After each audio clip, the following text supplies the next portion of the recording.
नमस्कार दोस्तों, स्वागत है एक बार फिर से आपका एसपी लाइफ साइंस क्लासेस में। और मैं हूं डॉक्टर आशीष स्वामी। और आज हम जो पढ़ेंगे वो है हिस्ट्री ऑफ माइक्रोबायोलॉजी। तो माइक्रोबायोलॉजी की हिस्ट्री के बारे में हम डिस्कस करेंगे।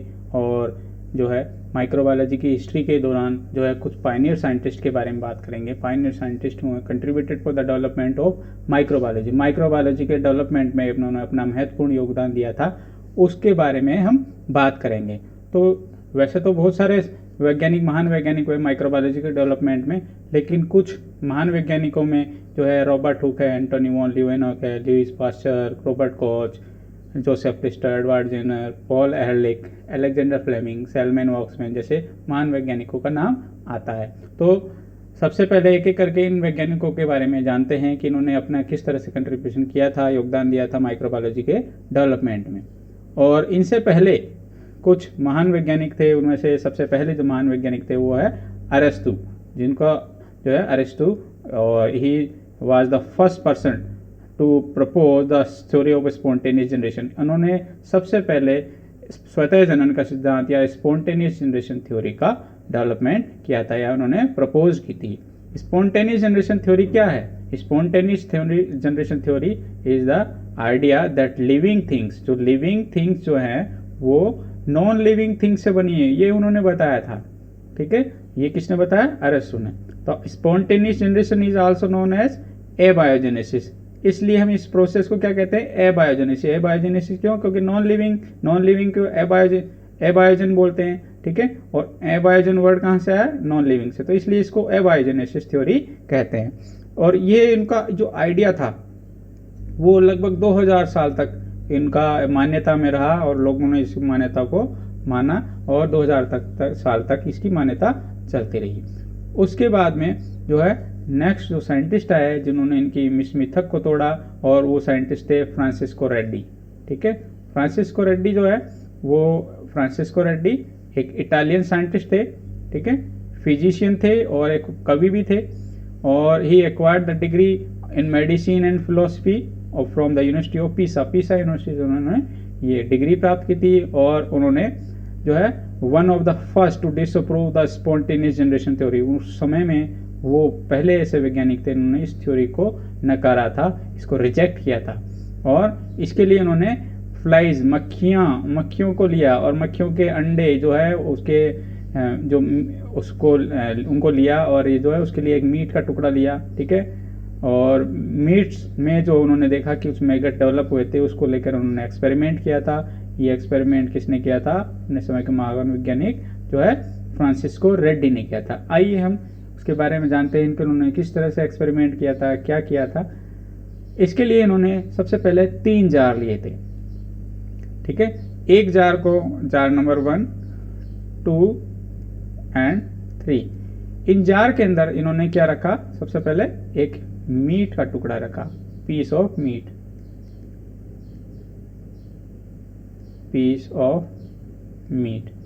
ये मीट का टुकड़ा उस जार में रखा।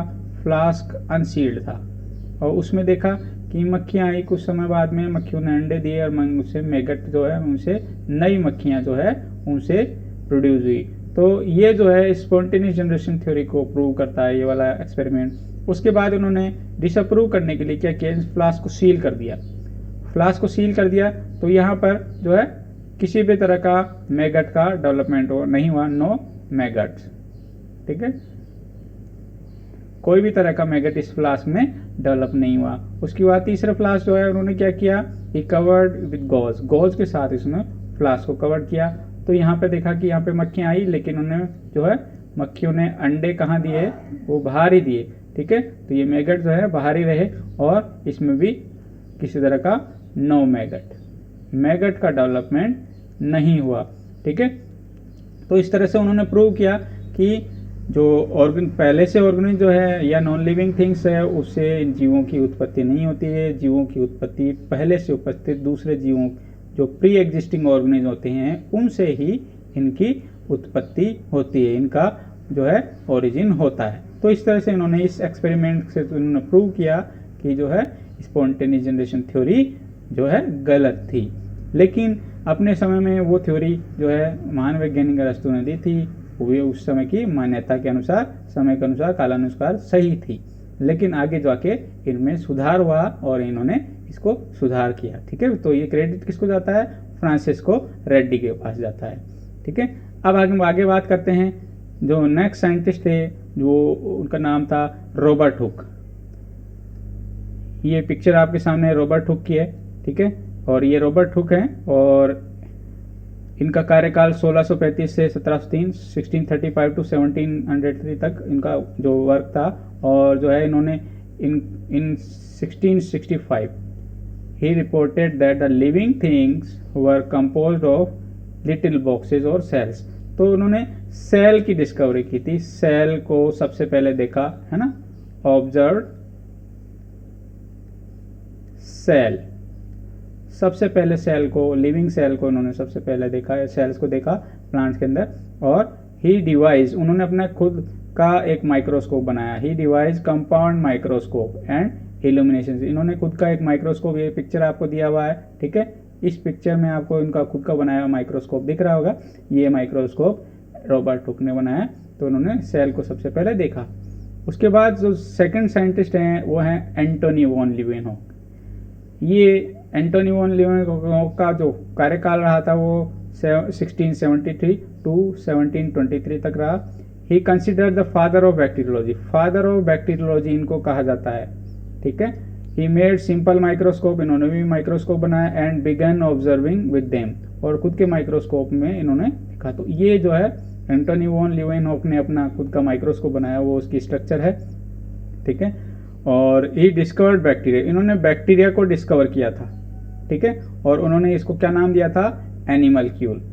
ठीक है, he has given the name animalcule, ANIMALCULES। ठीक है, एनिमलक्यूल नाम दिया था और इन्होंने बैक्टीरिया नाम नहीं दिया था। ठीक है, उसके बाद में जो है इन्हीं के बारे में वो डिस्कस करते हैं कि हिस्ट्री ऑफ माइक्रोबायोलॉजी में हम एंटोनी वॉन लीवेनहॉक, ये उनका फिगर है, ये इनका पिक्चर है एंटोनी वॉन लीवेनहॉक का। He is also known as father of microbiology. इन्हें फादर ऑफ माइक्रोबायोलॉजी के नाम से जाना जाता है। ठीक है, तो ये इसकी, ये इनका एक इम्पोर्टेंट पॉइंट है उसका। ही डिस्कवर्ड प्रोटोजोआ, इन्होंने प्रोटोजोआ को डिस्कवर किया। द सिंगल सेल्ड ऑर्गेनिज्म, और ये जो है सिंगल सेल ऑर्गेनिज्म थे, ऑर्गेनिज्म के रूप से जाने जाते हैं। ही कॉल्ड देम एनिमलक्यूल, और उसके अलावा इन्हें एनिमलक्यूल कहा।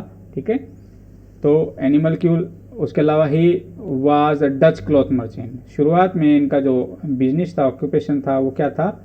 वो एक कपड़ा व्यापारी थे और डच क्लॉथ मर्चेंट जो है के नाम से जो इनका बिजनेस था वो ये था।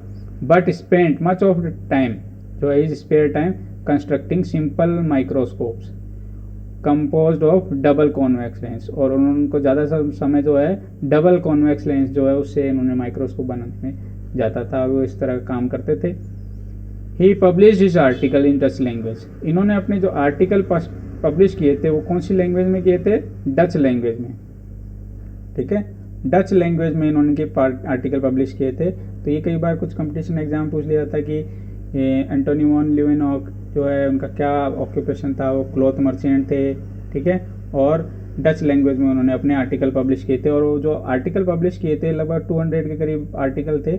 और रॉयल सोसाइटी लंदन में जो है, इस सोसाइटी में इन्होंने अपने आर्टिकल पब्लिश किए थे और लेटर्स के रूप में उन्होंने आर्टिकल ये भेजे थे। उसके बाद जो नेक्स्ट साइंटिस्ट हैं वो है लुईस पास्चर।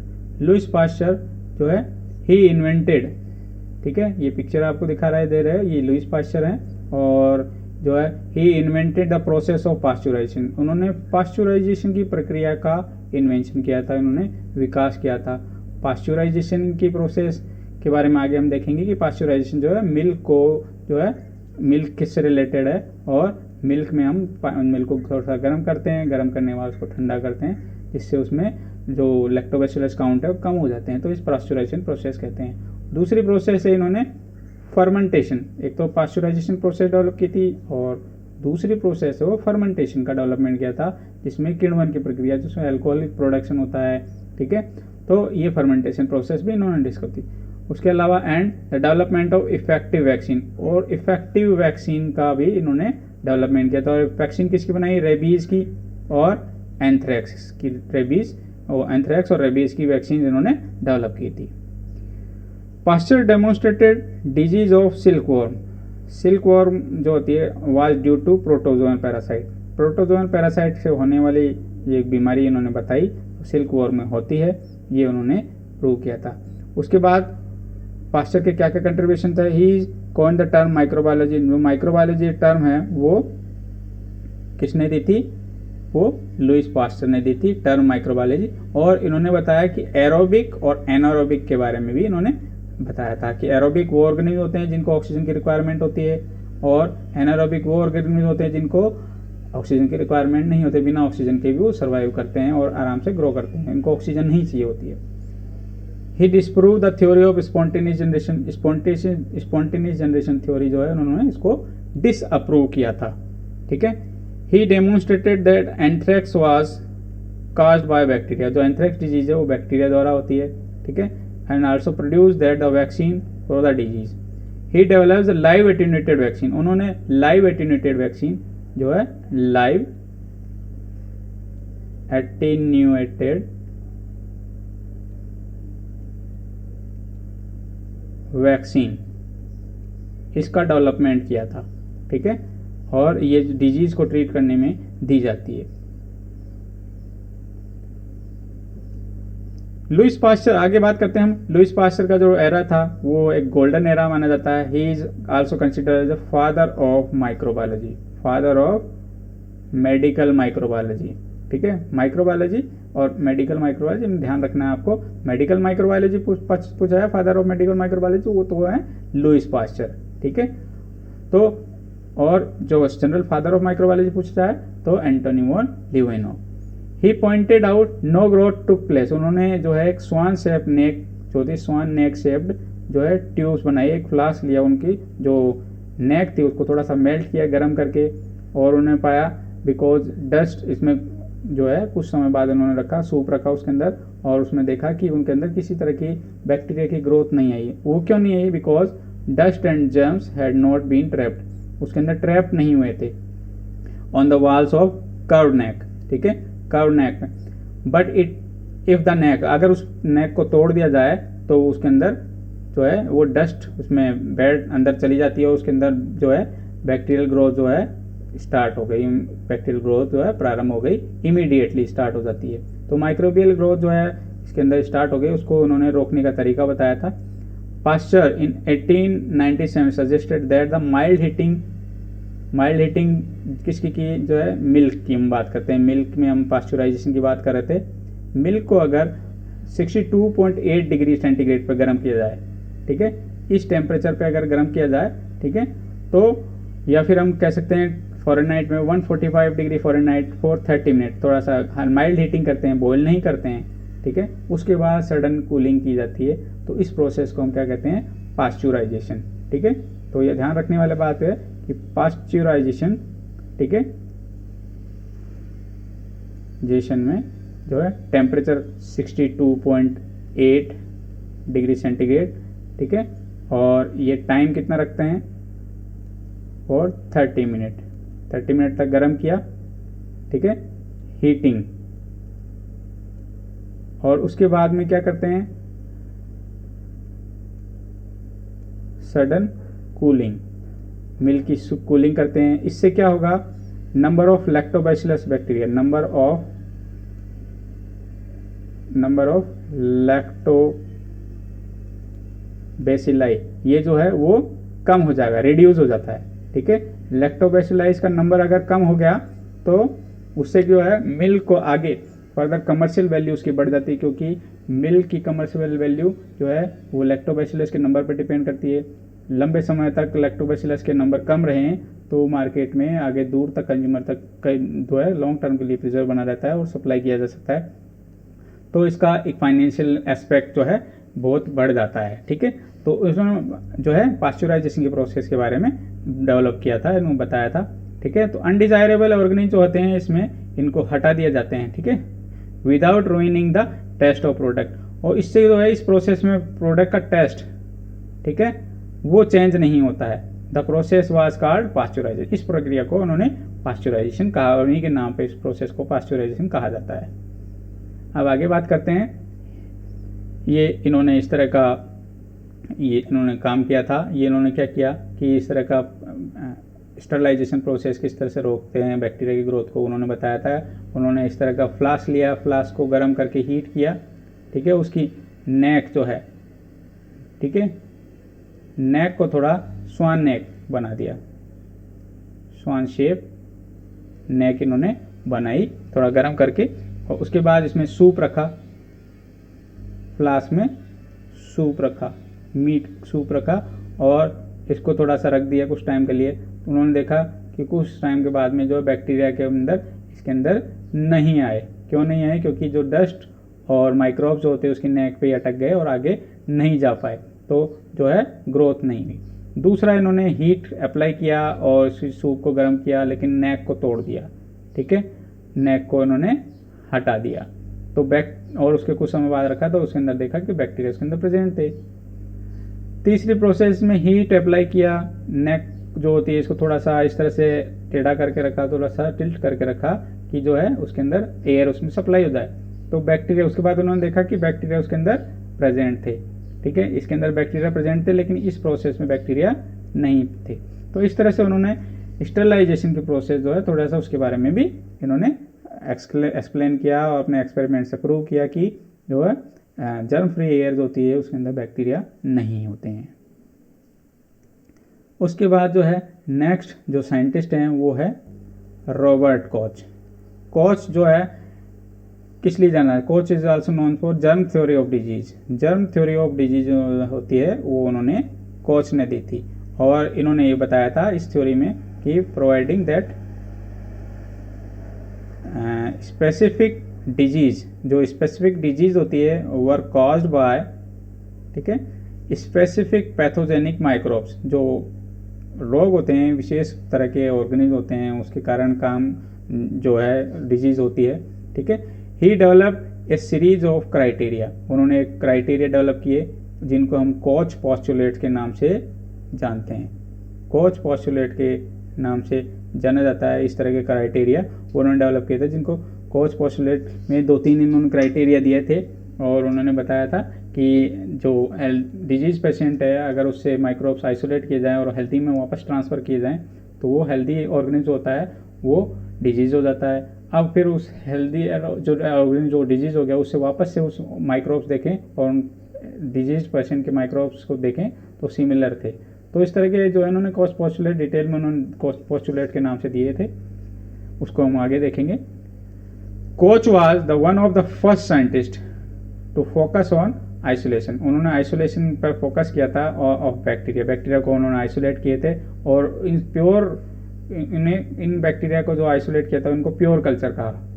ठीक है, resulting in his description for several novel bacteria. और इस तरह से उन्होंने जो है पॉजिटिव एजेंट्स होता है बैक्टीरिया जो है, एक ट्यूबरकुलोसिस बैक्टीरिया जो है इन्होंने आइसोलेट किया था, ट्यूबरकुलोसिस। तो इस तरह से बहुत सारे इन्होंने जो माइक्रोब्स होते हैं उन्होंने आइसोलेट किए थे जो कि रॉबर्ट कॉच ने किए थे। तो इसलिए रॉबर्ट कॉच को किस लिए जाना जाता है? He is known for germ theory of disease and Koch postulate and known for pure culture development process. इसके बाद जो साइंटिस्ट आते हैं वो है Joseph Lister. Joseph Lister is known as father of antiseptic surgery. ये जो है antiseptic father of, is known as father of antiseptic surgery. ठीक है, एंटीसेप्टिक सर्जरी का इन्होंने डेवलपमेंट किया था कि पहले के टाइम में जो सर्जरी की जाती बहुत पीड़ादायक थी और उसके बाद में भी जो है पेशेंट की सर्जरी होने के बाद जो है डिजीज़ होती रहती थी, और डिजीज़ होने के बाद में या फिर उनके जो पस था उसमें जो सर्जरी थी उस जगह साइड पे पस पड़ जाता था, ठीक है। तो इस तरह का रोकने के उन्होंने प्रोसेस इन्होंने डेवलप की थी। He proved that the wound infection were due to micro, और उन्होंने प्रूव किया था कि जो वाउंड इन्फेक्शन थे वो माइक्रोब के कारण हुए थे। He developed a method to destroy microbe, उन्होंने इस माइक्रोब्स को डिस्ट्रॉय करने की जो है मेथड डेवलप की थी, ठीक है।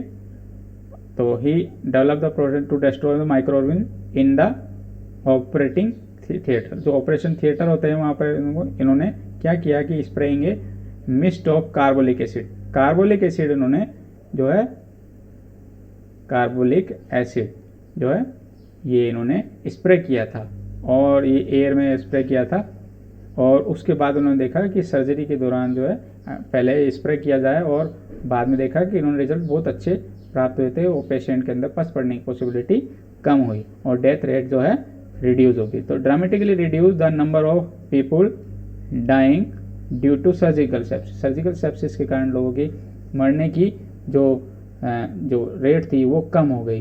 तो इस तरह से उन्होंने ये जो फिगर आपको दिखाई दे रहा है उन्होंने इसमें बताया कि जो है यहाँ पर ये स्प्रे किया कार्बोलिक एसिड का सर्जरी से पहले, और फिर उसके बाद सर्जरी करी तो पाया कि पेशेंट के अंदर जो है एसेप्टिक जो सेप्टिसीमिया वाली कंडीशन होती है वो कम हुई और पेशेंट को बचाया जा सका। तो इस तरह का उन्होंने अपने टाइम में एक महान काम किया था, इस तरह का स्प्रे डेवलपमेंट करने की टेक्निक डेवलप की और एसेप्टिक सर्जरी का विकास किया था, ठीक है। तो ये क्रेडिट जाता है जोसेफ लिस्टर को। इसके बाद में जो साइंटिस्ट हैं आपके सामने वो हैं एडवर्ड जेनर, ये भी अपने समय के बहुत ग्रेट साइंटिस्ट थे। He is also known as father of immunology, ठीक है, इन्हें क्या कहते हैं, he is known as father of immunology. Immunization process का डेवलपमेंट किया था। He was English physician whose contributed to the development of smallpox vaccine. Smallpox vaccine जो है इनको इसके खिलाफ इन्होंने वैक्सीन डेवलप की थी, और इनकी जो स्टोरी थी बहुत वेल नोन है, और ये इस थ्योरी इन्होंने जो है वैक्सीन डेवलप की, इसके बारे में एक कहानी भी है कि इन मई 1796 जेनर ने देखा कि एक डेयरी मेड थी जिसका नाम था सारा नेलेम्स, ठीक है, उसके हाथ पर जो है काउ पॉक्स के लीशंस हो गए थे, थोड़े से घाव पड़ गए थे काउ पॉक्स के कारण जो है उसके हाथ पे। और 14 मई उन्होंने क्या किया, उन्होंने उस सारा के जो लीशंस थे, सारा लीशंस के जो एक मैटर लिया और एक 14 साल के बच्चे के अंदर 8 ईयर ओल्ड के स्टूडेंट्स जो एक बच्चा था उसके अंदर जो है उसके हाथ में उसको उन्होंने इंजेक्ट करा, और इनोकुलेट करने के बाद उन्होंने देखा जिस बच्चे का नाम था जेम्स फिलिप, उसके अंदर दोबारा कभी भी इस तरह की स्मॉल पॉक्स डिजीज नहीं हुई। तो इस तरह से उन्होंने ये बताया कि इस तरह का वैक्सीनेशन प्रोसेस उन्होंने डेवलप की थी, और जो है इन्होंने वैक्सीनाइजेशन प्रोसेस के बारे में जो है डेवलपमेंट किया था। ये जो है ये फिगर ये बता रहा है कि इन्होंने एडवर्ड जेनर जो है 8 साल के एक बच्चे के अंदर वैक्सीन इंट्रोड्यूस करा रहे हैं, ठीक है, और ये फिगर उसी को बता रहा है कि इन्होंने एक वैक्सीन का डेवलपमेंट किया जाता। तो इसे he is known as Edward Jenner is known as father of immunology. अब नेक्स्ट साइंटिस्ट हैं आपके सामने, वो हैं पॉल एहरलिच। पॉल एहरलिच जो है इन्होंने कीमोथेरेपी का डेवलपमेंट किया था। इन्होंने बताया कि जो है स्पेसिफिक डिजीज़ जो होती है उसको केमिकल से ट्रीटमेंट किया जा सकता है, ठीक है, और स्पेसिफिक डिजीज़ जो है इसमें केमिकल ही कस्टमाइज्ड केमिकल का जो यूज़ करके जो है स्पेसिफिक बायोलॉजिकल टारगेट को ट्रीट किया जा सकता है, और वो केमिकल दूसरे जगह अटैक नहीं करेगा, एंटायर ऑर्गेनिज्म पर अटैक नहीं करके कुछ स्पेसिफिक टारगेट पर ही अटैक करेगा। तो इस तरह से उन्होंने कीमोथेरेपी प्रोसेस का डेवलप किया था, यानी कि ट्रीटमेंट ऑफ डिजीज़ जो है वो केमिकल से यूज़ करके बायोलॉजिकल टारगेट को ट्रीट किया जा सकता है। उसके बाद Paul Ehrlich was the first person to treat disease using chemicals. तो ये केमिकल का यूज़ करके जो है डिजीज़ को ट्रीट करने का बताया था। उससे पहले जो ट्रीटमेंट थे वो ब्रॉड स्पेक्ट्रम ट्रीटमेंट थे, ठीक है, he father the idea that the medical treatment could be custom. Medical treatment जो होता है उसको कस्टम किया उन्होंने, यानी कि कुछ स्पेसिफिक सेलेक्ट डिजीज जो है स्पेसिफिक डिजीज के लिए स्पेसिफिक केमिकल या ड्रग को यूज़ किया जाए तो उस डिजीज जो है उस क्योर हो जाती है, ठीक है, तो उस डिजीज को ठीक किया जा सकता है। तो ये क्रेडिट किसको जाता है, ये पॉल एहरलिच को जाता है। उसके बाद नेक्स्ट साइंटिस्ट हैं वो हैं अलेक्जेंडर फ्लेमिंग। ये महान वैज्ञानिक थे। इन्होंने क्या किया था, इनके बारे में बात करते हैं। In 1928 Fleming working on staphylococci bacteria. ये काम तो कर रहे थे बैक्टीरिया पे, लेकिन उन्होंने जो पेनिसिलिन जो एंटीबायोटिक डेवलप की थी, ही इन्वेंटेड द एंटीबायोटिक पेनिसिलिन, वो फंगस से प्राप्त की थी। तो इस बात का ध्यान रखना है कि काम किस पे कर रहे थे, स्टेफाइलोकोकाई बैक्टीरिया पे, और जो है इन्होंने पेनिसिलिन एंटीबायोटिक इन्होंने डिस्कवर की थी, वो पेनिसिलियम नोटेटम से इन्होंने प्राप्त की थी, पेनिसिलियम नोटेटम जो है फंगस जो है उससे इन्होंने आइसोलेट की थी। It was a great achievement, ये एक ग्रेव अचीवमेंट था in the field of medicine, और इस तरह के जो है इस फील्ड में उन्होंने एक मिराकल किया था। और वर्ल्ड वार के टाइम जो है बहुत सारे जो लोगों की जान जा रही थी, उन्होंने इस मेडिसिन का यूज़ करके उनकी जान बचाई थी, इसलिए इसको कई बार मिराकल ड्रग भी के नाम से भी जानते हैं। उसके बाद जो नेक्स्ट जो साइंटिस्ट हैं वो सोलेमन वॉक्समैन है। Selman Waksman, he is performing research in soil bacteriology. किस पे काम करते हैं, सॉइल बैक्टीरियोलॉजी पे काम करते हैं रॉटर्स यूनिवर्सिटी में। Voxman and his team discovered several antibiotics. उन्होंने बहुत सारी एंटीबायोटिक्स डेवलप की थी, खोजी थी, और इनको उसमें एक्टिनोमाइसिन एंटीबायोटिक भी है जिसका नाम है क्लेविसिन। एक्टिनोमाइसिन जो होते हैं ये these are branch filamentous bacteria होते हैं, और उनसे उनके से जो एंटीबायोटिक मिली है वो क्लेविसिन है, ठीक है। दूसरी एंटीबायोटिक है स्ट्रेप्टोमाइसिन, नियोमाइसिन एंड अदर, बहुत सारी दूसरी एंटीबायोटिक्स भी उन्होंने खोजी थी, ठीक है। Of this streptomycin was the first antibiotic that could be used to cure disease tuberculosis. जो टीबी के इलाज के लिए इन्होंने ये जो है इस तरह की स्ट्रेप्टोमाइसिन एंटीबायोटिक का यूज़ किया था, उससे बहुत सारे टीबी के पेशेंट ठीक हो गए थे। तो इस तरह से जो है ये हमने बहुत सारे देखा कि बहुत सारे अपने समय के महान वैज्ञानिक हुए जिन्होंने अपने अपने कंट्रीब्यूशन किया माइक्रोबायोलॉजी के डेवलपमेंट में। और इसमें अब तक की जो हमने यात्रा की वो हिस्ट्री ऑफ माइक्रोबायोलॉजी देखी। नेक्स्ट आगे हम माइक्रोबायोलॉजी के और लेक्चर भी देखेंगे। अगर आपको वीडियो पसंद आता है तो इसको लाइक कीजिए, सब्सक्राइब कीजिए, अपने दोस्तों के साथ शेयर कीजिए। Thanks for watching.